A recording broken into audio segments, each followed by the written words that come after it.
I stare at the traffic in front of me. I had been on this road for past 30 minutes and no car is moving. We are stuck here. Oh, how I wish I had the superpowers so I could fly away. I sigh, not happening, Chloe, at least not in this life. My phone rang. Sexy ass bitch. I chuckle at the number she saved for herself. Picking up her phone, I was met with her screaming, "Where the hell are you?" She screamed, my ears ringing for a moment. "Oh, you know the usual, getting my cock sucked." I blurted, "You don't even have one." She said, "What picture did I WhatsApp you 5 minutes ago, Emma? I am stuck in this goddamn traffic for 30 minutes. I have this sudden urge to lay down on this road and let someone ride over me." "You are so getting fired today. Ethan here has been shouting since an hour asking where the hell you are." I told him and he said, "You should come up with better excuse," as if he don't know the traffic of New York. Donkey ass bitch. Ethan, our manager, always in a bad mood. Always since he have joined this company his mood was bad. I believe if someone forced him to the gunpoint to join this company, not a single smile on his face we have ever seen. He is 35, married, don't know if it is happy, because if it was he would have been doing cartwheels here. Only one daughter and I've heard she is really cute but really annoying too. I would hit my head here on the steering wheel if the cars don't start moving. I'll be there soon, just distract him please. I check my wristwatch and panic flooded me. I was really late. I'd flash him when he'll come near me, she says in boring tone. I frown at my phone wishing she could see my face. She really is a friend who would die for you. I tap my fingers on steering wheel, tapping my foot eagerly as I turn my head to the left. A man in his 60s was in a white ancient car beside me. I was shocked when I saw he was already looking creep. He had a goofy smile on his face as he whistles at me, but failing he blew air out of his mouth. I bit my lip so hard trying not to laugh. I looked at him. What was that old man trying to do? Still goofily smiling at me, I awkwardly smile back. "You look like someone I have seen before," he says loudly so I can hear. I tilt my head to the side grinning. "Really? Like who?"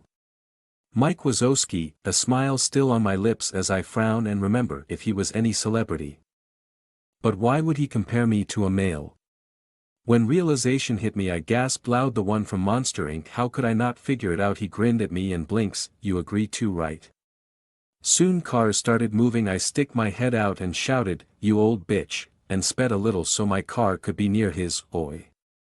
May you fall on your wrinkly ass when you walk down the stairs," I huff, giving him last glare. I rolled up my windows now, wearing my sunglasses and putting on some music. "You bring good to my lonely life. Honestly, it's hard for me to look into your eyes when I say that I would be nothing without your love." I sing the lyrics out loudly. I am in love with Abel Tesfaye aka The Weeknd. I could jump of a cliff happily if he asked me to. I hate these fake XO fans that have only listened his "Die For You" or "Creepin'." I mean, I want to choke the life out of them playing his gold OG songs all the way I park my car, turning the engine off and then looking in the rearview mirror. Taking my purse, I took out my cotton candy lip balm and dab it on my lips, quickly fixing my hair and getting out of the car. I get inside the tall building and stop at the reception, greeting Ava. She gives me a smile, nodding, "Hey nuts." I hear a voice and turn to my left, seeing Josh. He smiles and winks. "Hi Mr. Krabby Pants." He shakes his head. "You'll not stop calling me that now, will you?"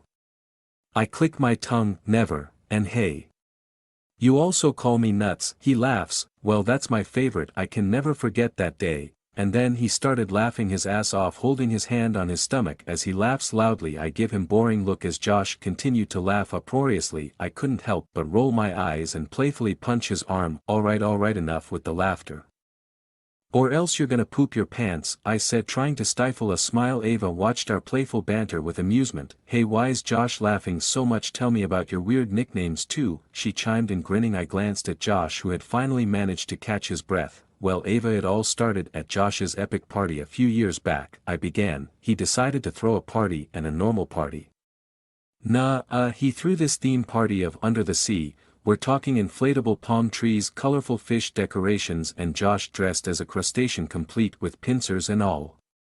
Her eyes widened in disbelief as she tried to imagine it, while Josh's cheek turned pink at that. "He dressed as a complete crab.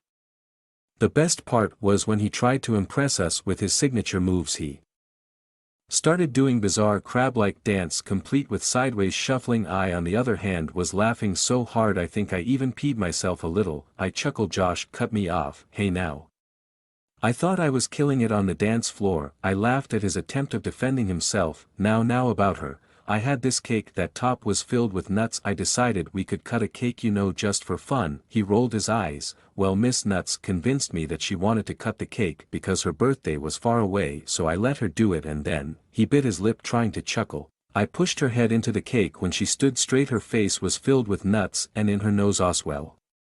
God, that was too funny. I couldn't sleep because it haunted me. Ava started laughing, looking at me and punching my arm playfully, well, not playfully, as I was about to fall on the ground with that hard punch. Man, she goes to the gym. Thankfully I stumbled back but saved myself from falling. Such a lovely story of Mr. Peter and Miss Bennet.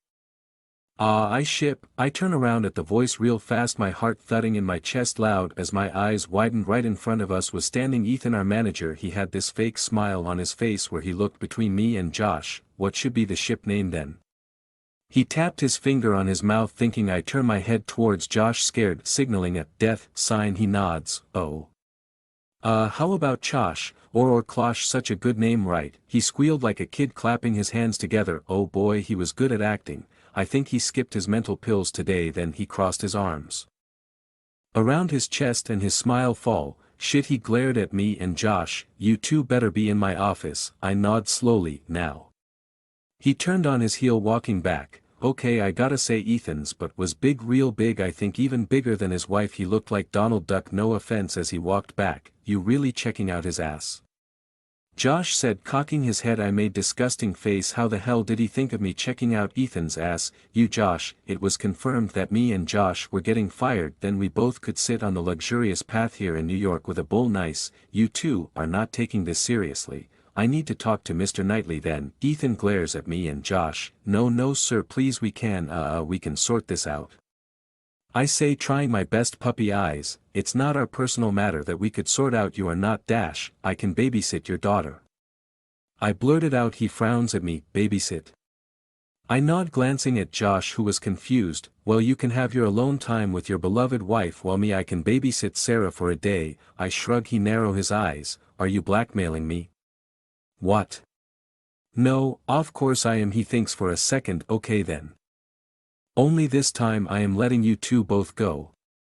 I sigh in relief, muttering a yes. Now go shoo away. Ethan walks in his cabin, leaving us here. I squealed. Thank God we were saved from getting fired. I look at Josh. You really can handle that little monster?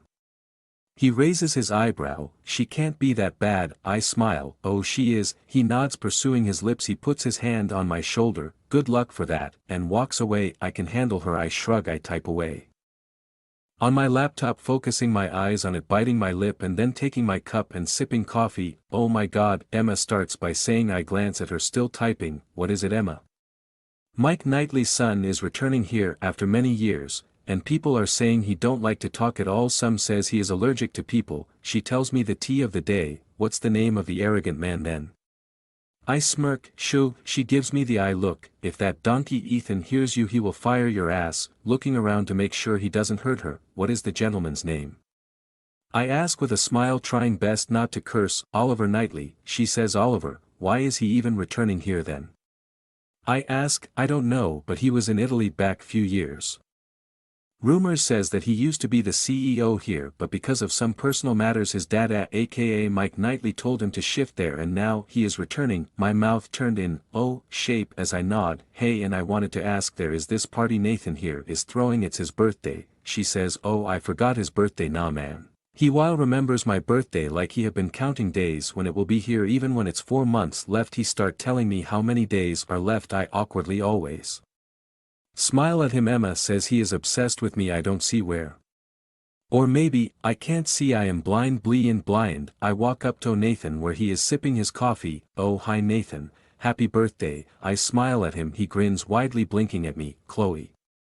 Thanks MHM, I just got to know that you're throwing this birthday party. I nod towards Emma. He look there for a second, then nods and smile. Yes, I would love if you could join.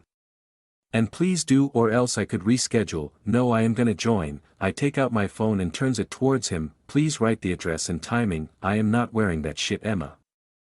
I look at her with unbelievable look. What? It'll look so good on you. She throws her arms above her head. I shake my head at her. No way, I'm wearing that see-through skin dress.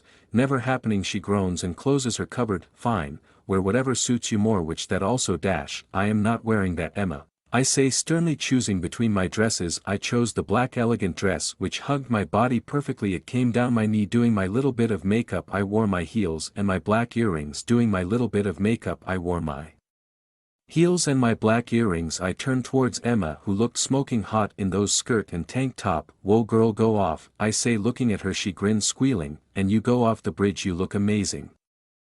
I don't even know if that sentence have any meaning but it fits, she shrugs and came to hug me tightly we get into my car Emma connected her Bluetooth and start playing the songs, Glock in my lap, everywhere I am strapped most these rappers cap, I ain't giving dap, Glenwood to the flat, used to rob and trap. She practically shouts the lyrics and doing some dance moves in the car I laugh at her as I drive towards the club looking at the location in my mobile we reach there in 15 minutes parking my car by the side walking towards the club I see Nathan standing there he was wearing blue t-shirt. With dark blue jeans he waved at us, hi girlies, turning towards me, you look amazing, he look at me I smile, thank you Nathan, hey. I am also standing here, Emma points at herself then twirls around he look at her for some time then nods, you look, okay, which earns a slap from Emma on his shoulder, ow ow, I meant you look gorgeous, she winks, that's what I wanted to hear, from the moment we entered inside smell of strong alcohol hit my nose people dancing on the dance floor while some at the bar Nathan takes us to the empty couches we settle down, I nod my head at the song, drinks. He asks, blissful breeze, I say, pink martini Emma says the drinks arrive in a while as we grab our glasses sitting back down I look around the club and many of them were drunk, excuse me I am going to restroom. I told them making my way towards the washroom after freshening up at the restroom I hummed the song and walked towards our seats my eyes widened at the sight in front of me when I saw Nathan and Emma making out Emma on his lap while they kiss each other I clear my throat and they push each other off Emma pushed him with so much force that he fell off the couch falling on his but I pursue my lips trying so hard not to laugh, so you both. I raise my eyebrows at them, no Chloe dash Emma starts but Nathan cuts her off, it's just for today, he quickly says then glance at Chloe, we made a deal that we could do this just for today and tomorrow we'll be friends again. Right Emma? Emma stares at him with shock as if she also didn't knew of this Nathan kicks her foot slightly she clears her throat and nods, yes that is, what we surely decided, I shrug, cool then I'll be there at the bar, taking my drink I take small sips as I sit on the bar stool looking around the dance floor the song starts playing which is my all-time favorite I grin putting my drink on the counter and pushing through dancing bodies walking in the dance floor, like a moth to a flame. I'll pull you in I'll pull you back to what you need initially, it's just one call away. I sing, and you'll leave him. You are loyal to me but this time I let you be, I start swaying at the song my hands going around my body as I dance my heart out when the main chorus play my hair going around my face then at the back as I sway, but does he know you call me when he sleeps? I jump and sing the song after dancing for what felt like an eternity I breathe heavily returning to my barstool pushing of sweaty peoples I take my drink and before it could reach my lips hard rock thing bumped into me and the drink fell on them I gasped stepping away the man was tall and muscular his back was on me he slowly turned around and I gasp again he was absolutely the most handsome person I've ever seen his sharp jawline and high cheekbones still visible to me although the lights were dim. He wore navy blue suit his suit's only one button done his hair styled perfectly 2 strands fall from his hair down on his forehead, excuse me. His deep voice brings me out of my imaginary and he smelled expensive his cologne all around me I look up at him and his one eyebrow cocked, why you, can't you see where you're going I fold my arms around my chest a little frown made its way to his face and he looked intimidating, come again. You bumped into me mister. And my drink fell all over you tit for tat, I shrug he looks at me closely not saying anything, I was having my drink peacefully well no I was about to, right after I danced so much on Moth to Flame, oh I love that song man I could keep on listening to it till the day, I click my tongue motioning as die pushing my tongue out, you ruined my great night, I narrow my eyes at him, and you can't even say sorry.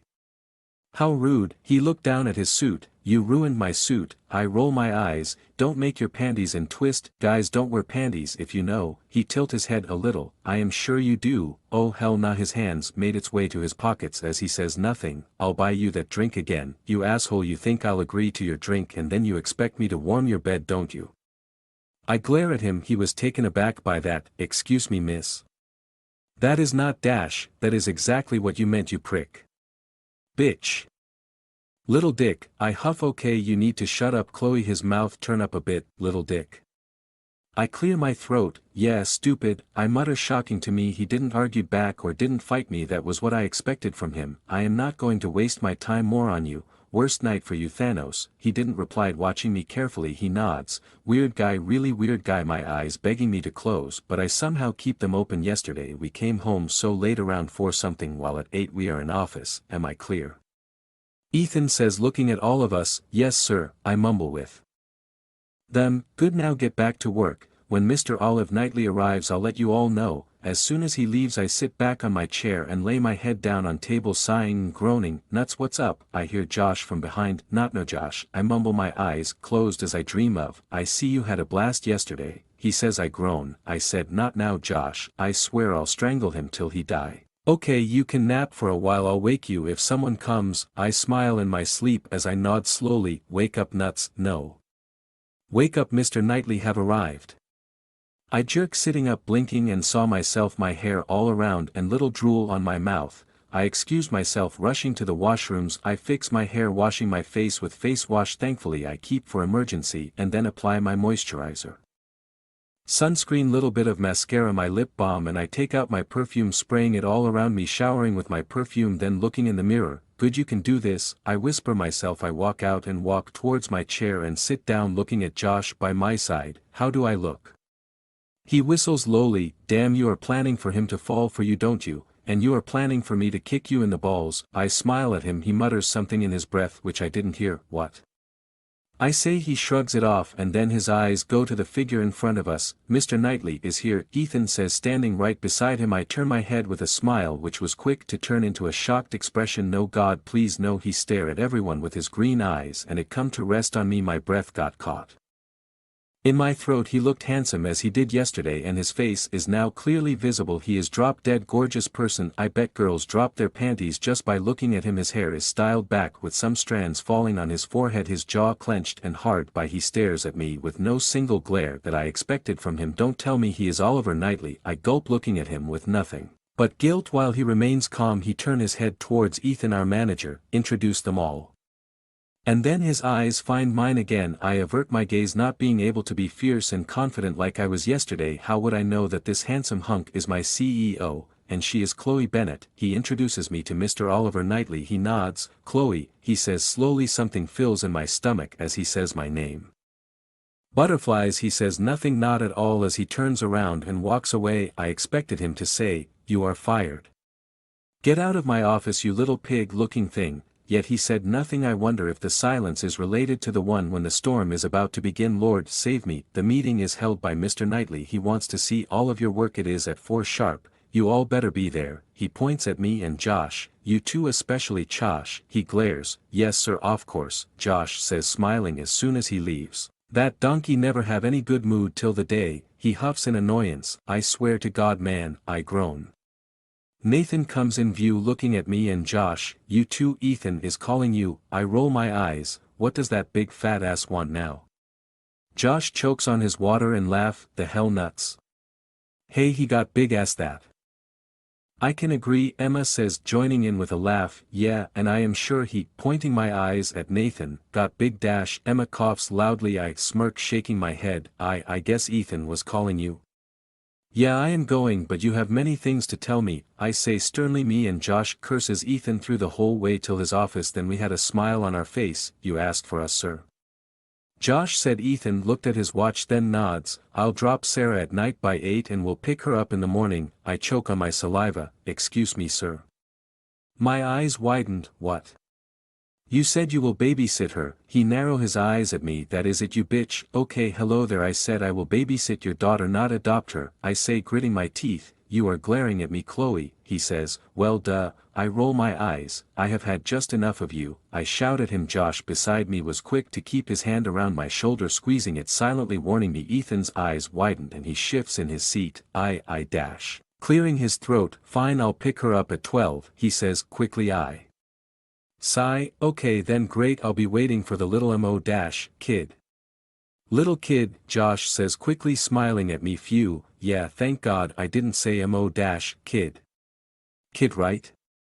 Josh says smiling but gritting his teeth. Monster I awkwardly nods. Of course little kid. Josh told everyone about my outburst on Ethan and how scared he got. While I regret doing that, I am sure he will complain it to Mr. Knightley, and then he will have one more reason to kick me out of the office. I sit on my bed watching Queen Charlotte. A tear escape my eyes when Charlotte get to know about George, my poor George baby. I wanted to hug him. The doorbell distracted me from my series as I groan in my tank top and shorts with a face mask on. I walk towards the door and open it, seeing Ethan standing with her kid. I look down at the kid. She was really pretty. Her blonde hair fall on her shoulder, her gray eyes on me. Looking up, she was wearing a cute dress. Say hi to Chloe, Ethan says to her daughter. No, she mutters. Ethan sighs and turned to me. Anyhow, I'll be picking her up at 12 sharp. I nod. Ethan walks back in his car and drove away. I look down and smile at Sarah, who had a small teddy bear in her arms. I motion my hand towards her. Come, let's go. She frowns at me. No, not too pretty. I clear my throat. You have to. I smile, trying my best to not shout. No. She shakes her head. I groan internally. Then an idea came to my mind. Well, bad for you. I was watching Frozen. I say. She makes disgusted face. I hate her.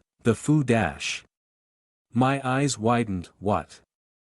I say, yes, I like Ben 10. However, she shrugs. Okay, then I was watching Ben 10. I say, you are lying. She frowns. No, I am not. Yes, you are. No, I am not. I grit my teeth. Yes, you are. She make faces. Oh my God, she is AMO. Please, I beg her. She looks around. Alright, get away from my side. She says bossy too, just like her father. She walks inside kitchen, opening my fridge. Hey, there no opening fridge like this, okay?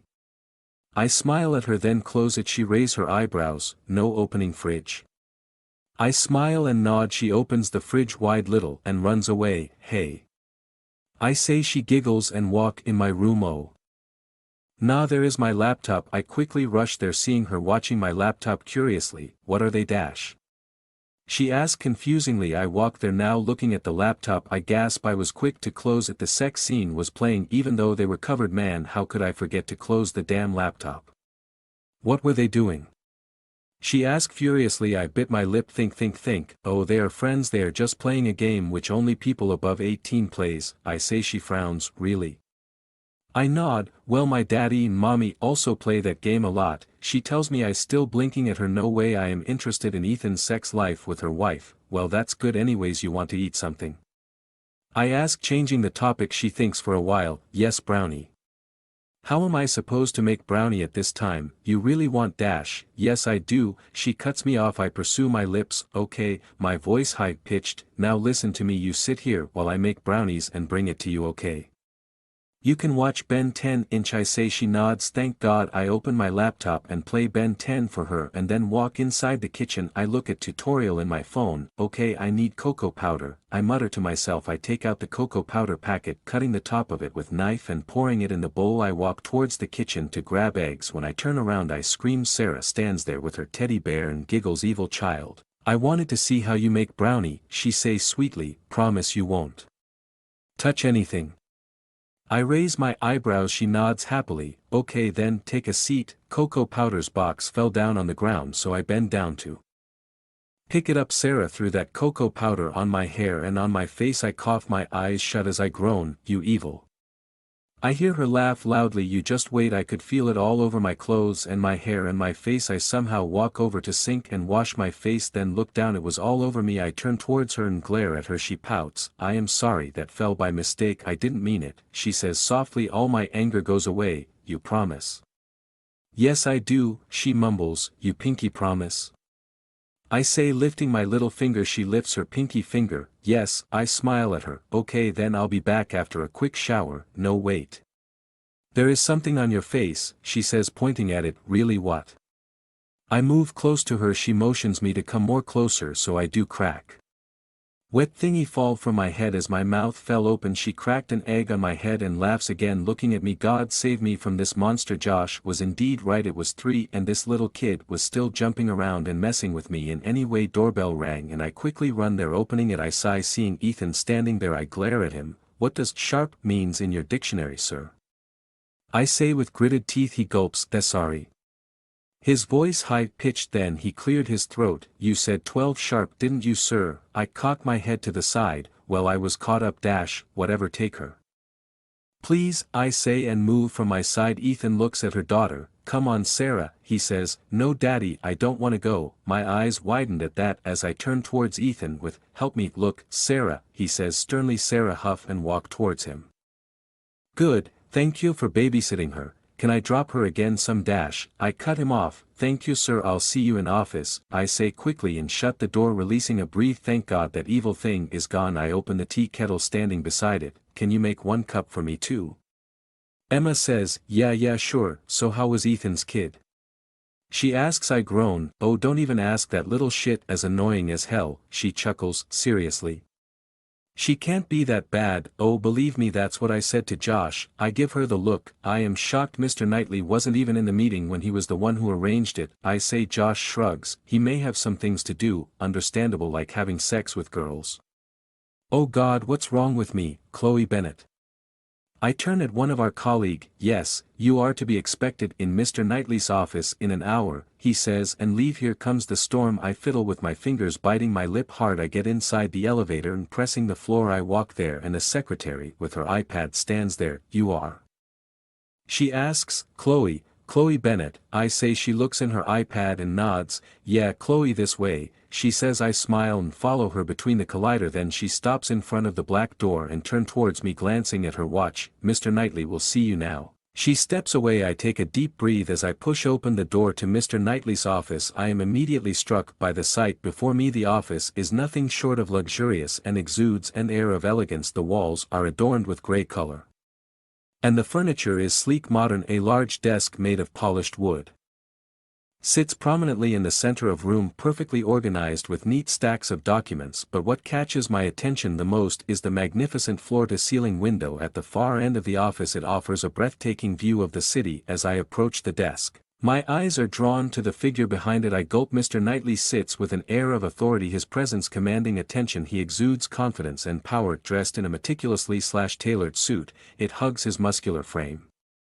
accentuating his broad shoulder and lean physique.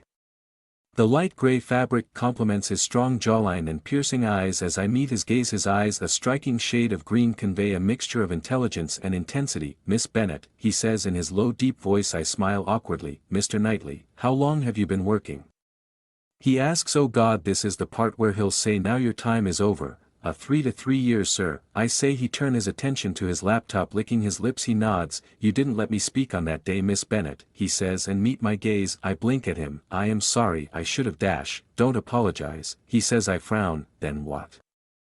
He says nothing as he silently stares at me. No, I have to apologize. I am really sorry. I know I was a dick. I roll my eyes, but I am sore. You're fired, he says. My eyes widened at his words. Sorry. You are fired. I knew this, I knew it. He was a prick, I scoff. I knew you were an asshole, a complete psychopath asshole. A smile pulls up on his face at that. How can a person's smile be so beautiful? Shut the hell up, we are in between something, Chloe. Why are you smiling, little dick, huh? I am fired, right, so I can say anything. I wrap my arms around my chest, and you won't dare to speak. I smirk. He tilts his head a little, watching me closely, still smiling. You are a creep. I say nothing, then I stop and stare at him too. If this is what we're gonna do, bring it on. Keep saying, he says. I frown. What? You want me to insult you, and you are good with that? I raise my eyebrows, like good. Because if I were you, oh God help me, I would have break neck you apart. He waits for me to finish patiently, then he leaned back on his chair. This is the Chloe Bennett I prefer, he mutters. I blink at him, waiting for him to continue. You are not fired, Miss Bennett. I just wanted you to be who you really are, not the awkward person who came here. He taps his finger on his table, biting his lip, a little psycho. Then you want me to disrespect you? He smiles. No, Miss Bennett, but, he shrugs, whatever you're comfortable in, weird guy. Okay, I Apollo there. Again, he cuts me off. I pursue my lips. Okay, Squidward. I raise my eyebrows. His smiles widen at that. His dimples deepen. He have dimples. Shut the fuck up, Chloe. No, but he is cute. I have some work to cover up to. I'll see you then, I say. He nods, a small smile still on his lips. I quickly made my way out of his office, releasing a breath. My God, he is a psycho. Oh, I would tell the world about it, but I didn't know he'd be my world.